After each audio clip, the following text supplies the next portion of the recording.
Hello everyone, welcome back to গল্প কথা। আজকে যে ঘটনা আছে সেই ঘটনায় যাওয়ার আগে কিছু কথা বলতে চাই।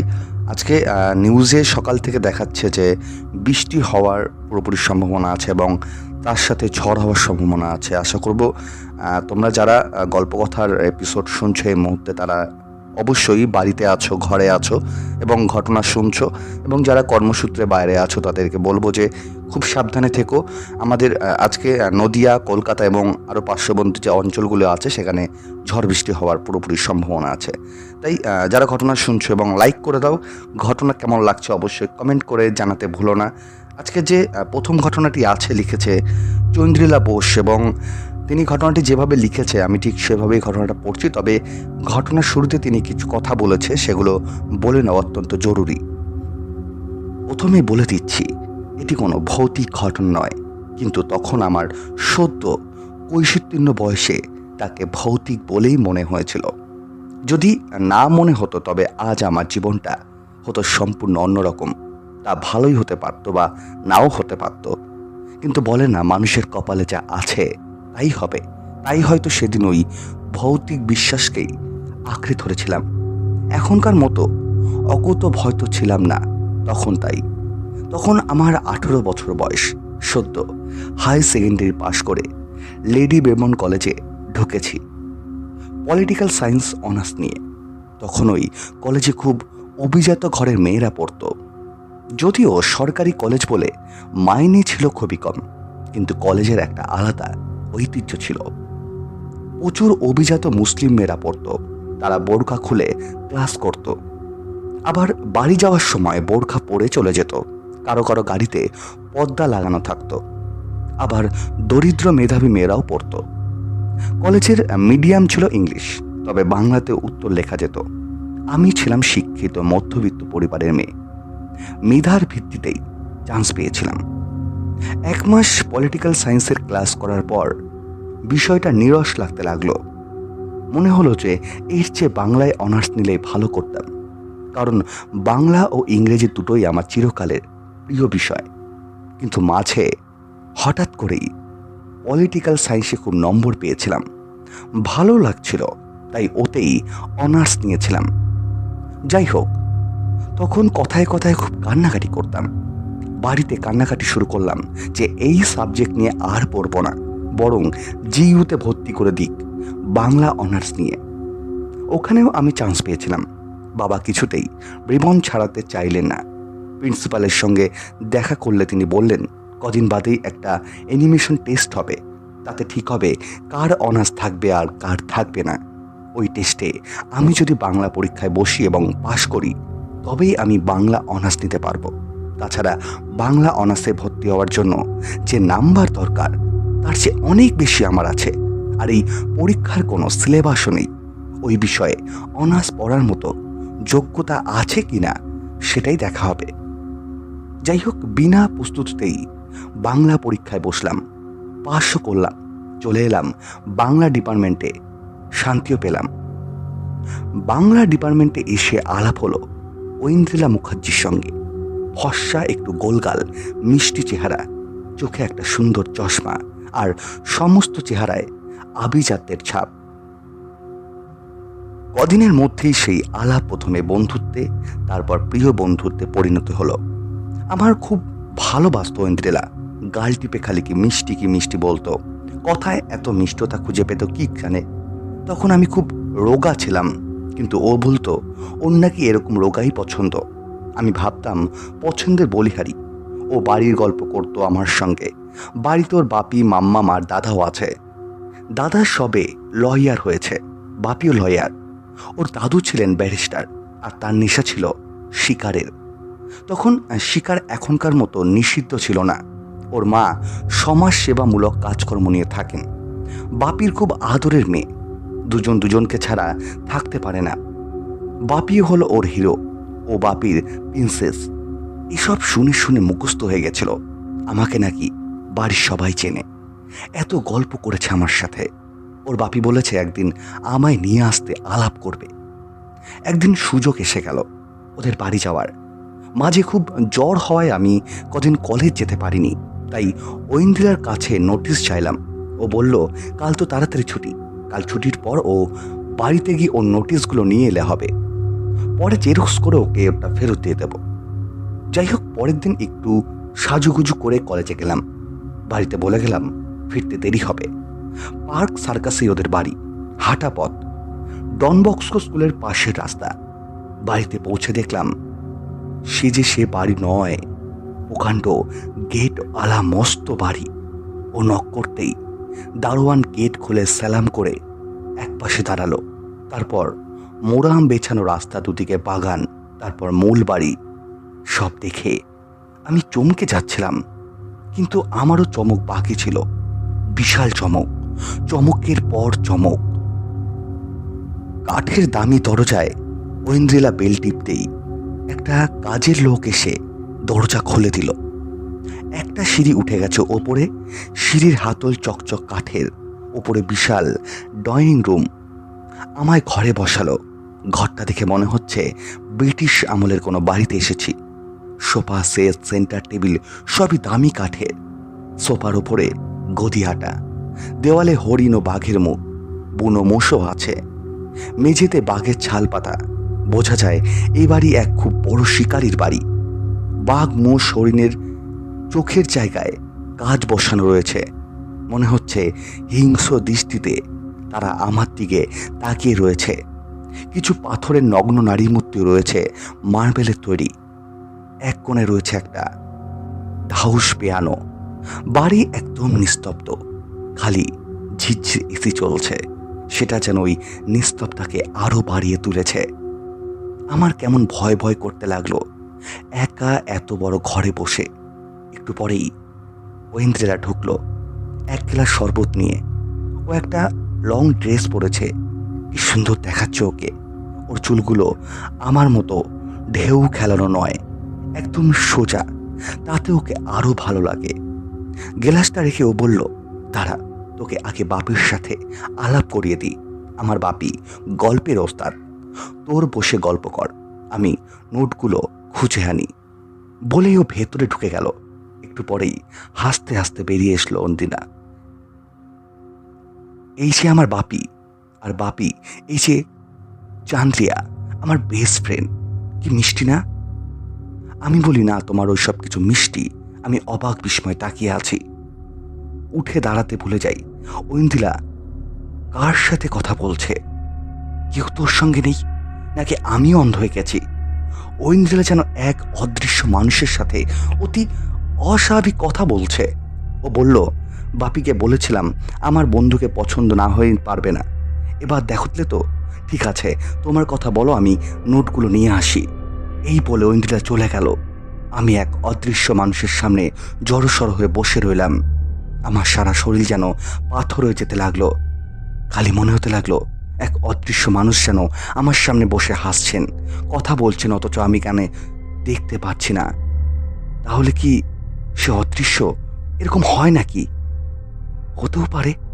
এরকম সময় এক ভদ্রমহিলা ঢুকলেন। দেখে বুঝলাম ঐন্দ্রিলার মা। ওর মতোই সুন্দরী, পরনে ড্রেসিং গ্রাউন্ড, চুল একদম ছোট করে কাটা, চোখে চশমা। ঐন্দ্রিলার মতনই, অতটা ফর্সা না হলেও স্কিন খুব সুন্দর। বুঝলাম ওদের স্ট্যান্ডার্ড আমাদের থেকে অনেক আলাদা। ওর মার কাছে এসে আমার মাথায় হাত রাখলেন। আমি উঠে প্রণাম করলাম। উনি বললাম, আরে মুখখানি এমন শুকিয়ে গেছে কেন? ভয় পেয়েছো বুঝি? না মা, কোনো ভয় নেই। আমি তখন একটু ধাতস্থ হয়েছি। হেসে বললাম, না না, ভয় পাইনি। উনি বললেন, কোথায় থাকো, বাড়িতে কে কে আছেন? সব একে একে বলছি। তখন নোটিশের খাতাগুলো ঐন্দ্রিলা এসে ঢুকলো। উচ্ছ্বাসিত হয়ে বলল, দেখেছিস আমার বাপি আর মাকে কেমন মানায়? আমার দাদাও খুব হ্যান্ডু, ঠিক বাপির মতো। দাঁড়া দেখাচ্ছি, বলে আবার ভেতরে চলে গেল। এর মধ্যে কাজের লোক এসে নানা রকম সুখাদ্য রেখে চলে যায়। ওর মা বলল, খাও। তারপর বললেন, আমার স্বামী আজ 5 বছর হলো মারা গেছেন। মেয়েকে চোখে হারাতেন। তারপর থেকেই মেয়ের এই রোগ। ও খালি ওর বাবাকে দেখে কথা বলে, আমরা কিন্তু কেউ দেখি না। নতুন কেউ এলে ওর এই আচরণ ভয় পেয়ে যায় অনেকেই। আসলে এটা একটা অসুখ, চিকিৎসা চলছে অন্য বিষয়, কিন্তু একশভাব নর্মাল। একটু পরে একটা ছবি নিয়ে এলো ঐন্দ্রিলা, ও দাদার ছবি। একজন স্মার্ট সুন্দর যুবক, তারপর বলল, দেখ বাপির আগের মুখের সঙ্গে কত মিল। এতক্ষণ খেয়াল করিনি আমি যেখানে বসে আছি তার পেছনে ওর বাপির ফটো। সত্যি সুদর্শন, আর চোখ দুটো কি উজ্জ্বল, যেন জীবন্ত। আমার শরীরের ভেতরটা শিরশির করে উঠল। হঠাৎ ওর মা আমার ফোন নাম্বারটা চাইলেন। আমি বললাম, আমাদের তো ফোন নেই, দরকার হলে পাশের বাড়িতে ফোন আসে, ওরা ডেকে দেয়। ওনাকে সেই নাম্বারটা দিলাম। ভেবে পেলাম না আমার নম্বর ওনার কোন কাছে লাগবে, সবই রহস্যময়। তারপর নোট নিয়ে চলে এলাম। ওদের ড্রাইভার আমার বাড়ি পৌঁছে দিয়ে গেল, কারণ বেশ রাত হয়ে গিয়েছিল। এর কদিন বাদেই ওর মার তরফ থেকে আমাদের পাশের বাড়িতে একটা ফোন আসে।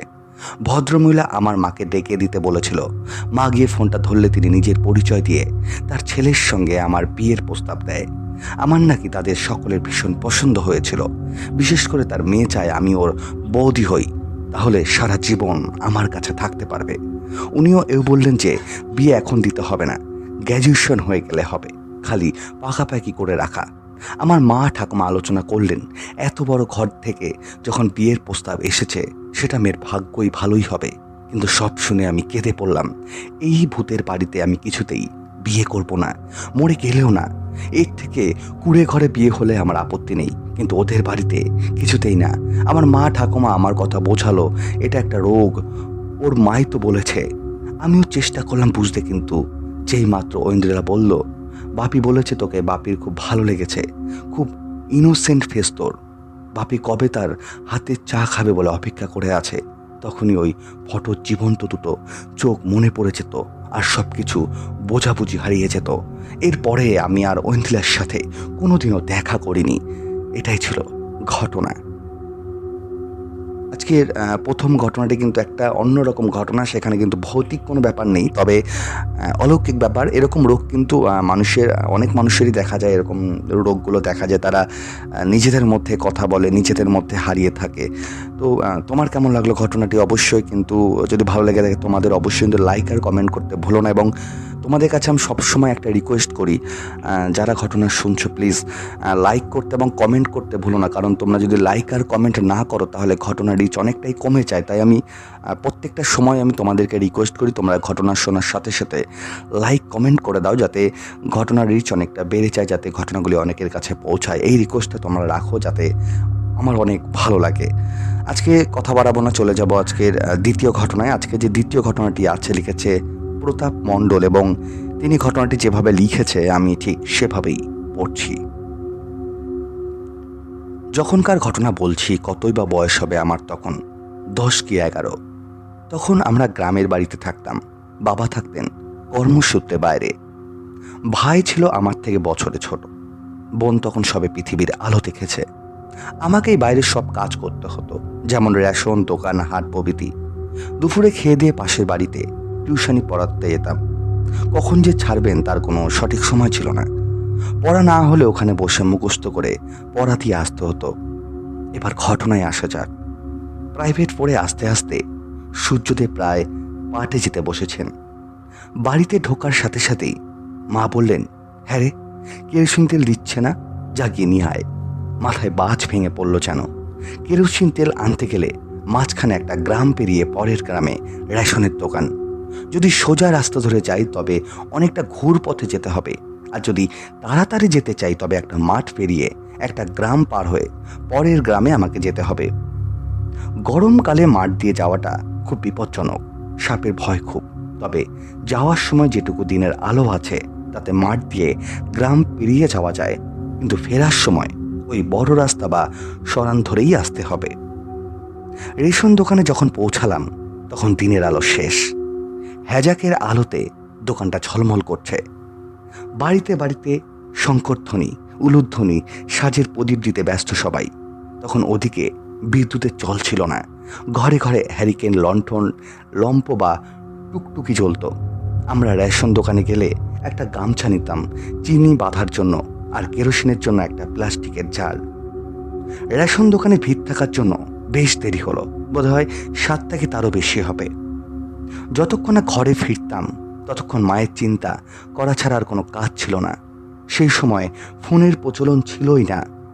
সরান ধরেই রওনা দিলাম বাড়ির উদ্দেশ্যে। চিন্তা হতে লাগলো, গ্রাম থেকে বেরিয়ে বাকি রাস্তা একা কি করে যাব? যদি মাঠ পেরিয়ে যাই তবে আলপথে সাপের খুব ভয়, আর যদি সোজা রাস্তা দিয়ে যাই তাহলে সারানের ধারে একটা বাগান সমেত পুকুর পড়ে। ওই বাগানে গলায় দড়ি দিয়ে অনেকে মারা গেছে। কেউ যদি মারা যায় তবে ওই পুকুরের ধারেই মরা নামিয়ে মৃতদেহ মুখাগ্নি করা হয়। তারপর মৃতদেহ নিয়ে বাহিকেরা যেত 40 কিলোমিটার দূরে সৎকার করতে।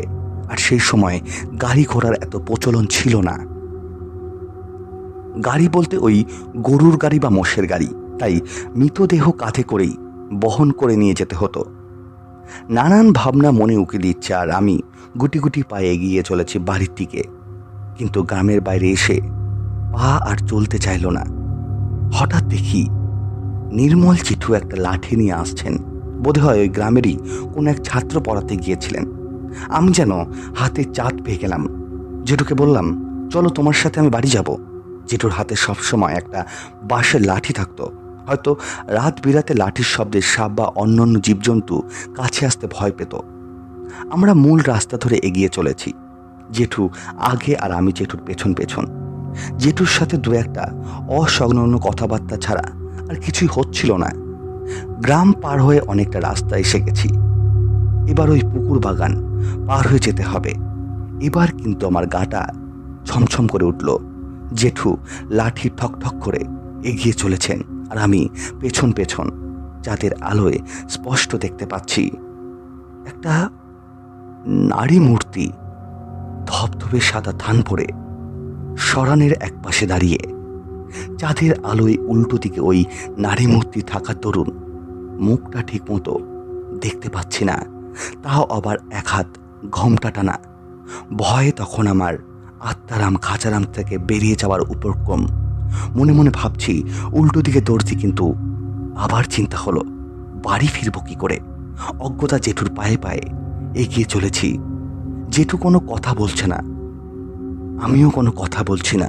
শুধু লাঠির ঠক ঠক আওয়াজ আর পাশের ঝোপঝাড় থেকে ঝিঝি পোকার ডাক, আর সাথে সাথে শিয়ালের ডাক উঠছে।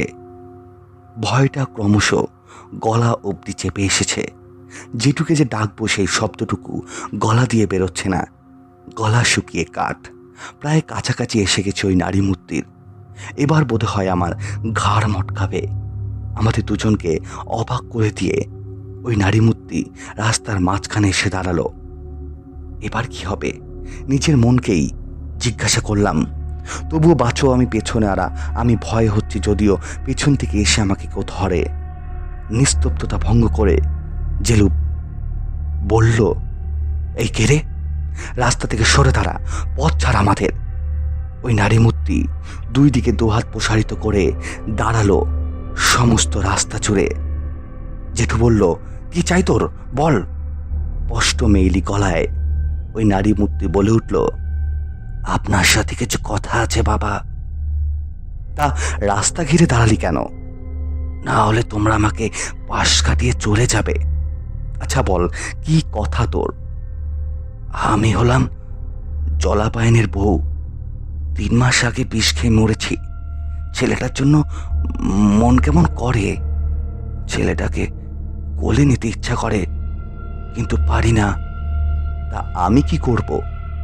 তুমি যদি আমার গয়ায় পিণ্ডি দেওয়ার ব্যবস্থা করে দাও তবে আমি রেহাই পাই, না হলে ছেলেটাকে আমি আর খেয়ে ফেলবো। বাবা তুমি দয়া করো আমাকে। ওদের অত টাকা নেই, তাই ওদের বলে কোনো লাভ হবে না। তাই জেনে তোমার পথ আঁকলে রেখেছি, ছেলেটা প্রাণে বেঁচে থাক। আচ্ছা তুই রাস্তা ছাড়, আমি দেখছি কি করা যায়। ঠিক বলছো তো বাবা, আমি একজন শিক্ষক, ছাত্র পড়াই, ওদের মানুষ করি, আর আমি সচরাচর মিথ্যা বলি না। ঠিক আছে, তোমরা এবার চাও, আমি আর তোমাদের পথ আটকে দাঁড়াবো না। ভোজবাজির মতো মূর্তিটা হাওয়ায় মিলিয়ে গেল।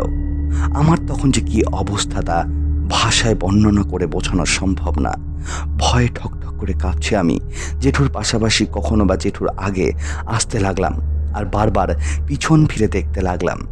ভয় পেয়েছি দেখে জেঠু বললেন, ভয় পাস না, আমিও তো আছি। জেঠু আমাকে বাড়ি পর্যন্ত পৌঁছে দিলেন। মাকে অদ্যপান্ত সব বলতে মা আমার গায়ে আগুন ছুঁয়ে কোমরে একটি জলের কাঠি বেঁধে দিলেন। সে রাতে আমি আর ঘুমাতে পারিনি, শুধু ওই নারী মূর্তি চোখের সামনে ভেসে উঠেছিল। পরের দিন থেকে ধুমঝড়। জেঠু ওই নারী মূর্তির গয়ায় পিণ্ডিদানের কি ব্যবস্থা করেছিল তার জিজ্ঞাসা করা হয়নি। এই ছিল ঘটনা। লিখতে লিখতে আমার গায়ে কাঁটা দিয়ে উঠেছে। ঘটনাটি কিন্তু বেশ অদ্ভুত ছিল। গ্রামের দিকে কিন্তু এরকম ভৌতিক ঘটনা শুনতে পাওয়া যায় এবং অনেকের সাথেই এরকম কিন্তু ভৌতিক ঘটনা ঘটে। তোমাদের জীবনে যদি এরকম কোনো ভৌতিক ঘটনা থেকে থাকে অবশ্যই কিন্তু গল্প কথায় লিখে পাঠাও। ডিসক্রিপশন বক্সে হোয়াটসঅ্যাপ নাম্বার দেওয়া আছে, তোমরা সেখানে আমাকে ডিরেক্টলি ঘটনা পাঠিয়ে দিতে পারো। এবং তোমাদের কাছে একটা রিকোয়েস্ট করছি, যারা সেসবটি ঘটনা শুনছো প্লিজ লাইক আর কমেন্ট করতে ভুলো না, কারণ তোমরা যদি লাইক আর কমেন্ট না করো তাহলে ঘটনার রিচ অনেকটাই কমে যায়, তাতে চ্যানেলের অনেকটাই প্রবলেম হয়। তাই আমি সবসময় রিকোয়েস্ট করি তোমরা ঘটনা শুনছো যারা অবশ্যই লাইকটা করতে ভুলো না, আগে লাইক করো তারপরে ঘটনা শোনো, এবং যদি ভালো লেগে থাকে তাহলে কমেন্ট করে জানিয়ে দাও ঘটনা কেমন লাগলো। আজকের লাস্ট ঘটনাটি আছে লিখেছে সুস্মিতা শিকদার। তিনি ঘটনাটি যেভাবে লিখেছে আমি ঠিক সেভাবেই বলছি। ঘটনাটি ভৌতিক কিনা জানি না, এটা আমার অভিজ্ঞতা নয়, আমার স্বামীর কাছে শোনা ওর একটা অদ্ভুত অভিজ্ঞতা। কর্মসূত্রে আমার স্বামী তখন রাজস্থানের কোটা নামক শহরে বদলি। সেদিন ছিল শনিবার 2017 সাল। সেদিন বিকেলে হঠাৎই তাদের অফিসের দুজনকে গুরুত্বপূর্ণ একটি কাজে কোটা থেকে উদয়পুর রওনা হতে হয়। তাদের সাথে ছিল আরেকজন তাদের গাড়ি চালক। তাদের যাত্রা শুরু হয় এইভাবে। তারা প্রথমে যায় কোটা থেকে বিকানের, তারপর বিকানের থেকে যোধপুর হয়ে উদয়পুর। টানা হাইওয়ে ধরেই যেতে হয় আর অনেক লম্বা রাস্তা। ভাগ্যবশত আমার স্বামী ও তার কলিগ দুজনেই ড্রাইভিং জানে, তাই ড্রাইভারকে মাঝে মাঝে ব্রেক দিয়ে নিজেরাও ড্রাইভিং করছিলেন। 10টা নাগাদ তারা যোধপুরের কাছাকাছি একটি ধাবায় রাতের খাবার সেরে একটু বিশ্রাম নিয়ে যাওয়ার যাত্রা শুরু করে। যোধপুর এসে নাম যারা শুনেছে তারা হয়তো এটাও জানে যে ওখানে পালি নামক জায়গায় বুলেট বাবার খুব জাগ্রত একটা মন্দির আছে। মন্দিরটি হলো হাইওয়ের ওপরেই। ওই রাস্তা ধরে যারা যায় সকলেই ওই মন্দিরটিকে দর্শন করে। কথায় আছে যে যেহেতু হাইওয়ে তাই দুর্ঘটনা হতেই পারে, বিপদ তো আর বলে কয়ে আসে না, তাই বাবার দর্শন করলে উনি তাদের বিপদ থেকে রক্ষা করেন। এমনও অনেক ঘটনা আমার শোনা আছে। যাক, এসব কথা বাদ দিয়ে মোদ্দা কথায় আসি। কথা অনুযায়ী রাত 1টা নাগাদ তারা মন্দির দর্শন করেন এবং আরও বেরিয়ে পড়েন গন্তব্যের উদ্দেশ্যে। হঠাৎ চলতে চলতে ড্রাইভার ভুলে তারা একটা ভুল রাস্তায় ঢুকে পড়েন। রাত তখন 2টো প্রায়। অন্ধকার ক্ষেতের রাস্তা, একমাত্র আলো বলতে গাড়ি থেকে যতটুকু পাওয়া যাচ্ছে অতটুকুই। তারা গাড়ি থামাতে ভয় পাচ্ছে, কারণ যদি অন্য কোনো বিপদ হয়, মানে ডাকাত, চোর আর নীলগাই ইত্যাদি। তারা গাড়ি না থামিয়ে সোজা চলতে থাকে এই আশায় যে কোনো পথ তো বেরোবে। যাক, ভগবানের দোয়ায় তাই হলো। রাস্তা পেল, কিন্তু রাস্তাটা একটু বিপজ্জনক। সকলের মধ্যেই মিটিংয়ে পৌঁছাতে হবে এই ভেবে তারা ওই ভাঙাচোরা সেতে রাস্তা দিয়েই যেতে শুরু করে। পাহাড়ি রাস্তার নিচে খাই আর ঝর্ণার জল, রাস্তায় পিছল প্রায়। যোগাযোগ মাধ্যম বলতে তখন কিচ্ছু নেই, নেটওয়ার্ক প্রায় নেই বললেই চলে। মনে মনে ভগবানের নাম নিয়ে তারা চলতে থাকে। হঠাৎ আমার স্বামীর বুলেট বাবার কথা মনে পড়ে। ও মনে মনে বলে যে, বাবা তুমি তো সবাইকে বিপদ থেকে রক্ষা করো, আমাদেরও করো। এমন সময় হঠাৎ তাদের মনে হয় যে তাদের গাড়ির সামনে কেউ একজন দাঁড়িয়ে আছে, একভাবে তাদের দৃষ্টিতে একভাবে তাকিয়ে আছে। তারা গাড়িটা আস্তে আস্তে এগিয়ে নিয়ে যায়। দেখে এক মহিলা গাড়ির সামনে তাদেরকে হাত দেখিয়ে দাঁড়াতে বলছে এবং সে মহিলার কোলে একটি বাচ্চা আছে। বাবা প্রথমে ড্রাইভারকে বলেছে গাড়ি থামাতে, কিন্তু ড্রাইভার বলেছে, দাদা আপনি ঠিক মতো দেখুন তো একবার লুকিং গ্লাসের দিকে তাকিয়ে। বাবা তখন লুকিং গ্লাসের দিকে তাকিয়ে যেটা দেখে সেটা দেখার জন্য মোটেও প্রস্তুত ছিল না। বাবা দেখে সেই মহিলার মুখে এক বীভৎস পৈশাচিক হাসি। সে যেন আমাদের গাড়িতে উঠে আসতে চাইছে এবং উঠে এসে সে কিছু করতে চায়। এবং সে হাসিটা কিন্তু এমনি দেখা যাচ্ছে না, কাছের দিকে তাকালেই তার মুখে সেই হাসিটা দেখা যাচ্ছে। ড্রাইভার কোনো রকম গাড়িটা সেখানে না থামিয়ে একভাবে চালিয়ে বেরিয়ে যায়। সেদিন বুলেট বাবার নাম বারবার স্মরণ করছিলাম। হয়তো সেই কারণেই আমরা বেঁচে ফিরেছি। যদি সেদিন ওলট পালট কিছু হতো তাহলে আমরা খাদেই পড়ে যেতাম। এটাই ছিল ঘটনা। আজকের ৩টি ঘটনায় কিন্তু বেশ অদ্ভুত ছিল। তোমাদের কেমন লাগলো অবশ্যই কিন্তু কমেন্ট করে জানিয়ে দাও।